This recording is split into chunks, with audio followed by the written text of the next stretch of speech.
Hi friends, 4 రోజుల నుంచి చలి మరీ ఎక్కువగా ఉంటుంది కదా! అసలు లేబుద్ధి కావట్లేదు. లేచిన పనైతే చేయబుద్ధి కావట్లేదు. అయినా ఇంక తప్పదు గదా!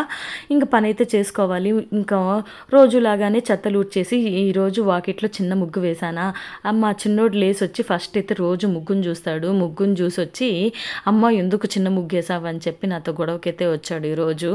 "పర్లేదురా చలి ఎక్కువగా ఉంది అందుకే చిన్నదేసినాను" అంటే అస్సలు ఒప్పుకోడు. సీరియస్ అయిపోయాడు. ఆ ఒక్క విషయంలోనే గాదు, ఇంకా ఏం చేసినా కూడా నాతో గొడవకొస్తా ఉంటాడు. "అదెందుకు అలా చేసావు? ఇదెందుకు అలా చేసావు?" అని చెప్పి ముద్దుగానే అంటాడు గానీ, నాకు అప్పుడప్పుడు అనిపిస్తది, నాకు అత్త పోరు లేకుండా పోయింది. కానీ నీతో పోరు తప్పేటట్టు లేదు నాకు. అప్పుడప్పుడు మా చిన్నోడే నాకు అత్తగారిలాగా కనిపిస్తా ఉంటాడు.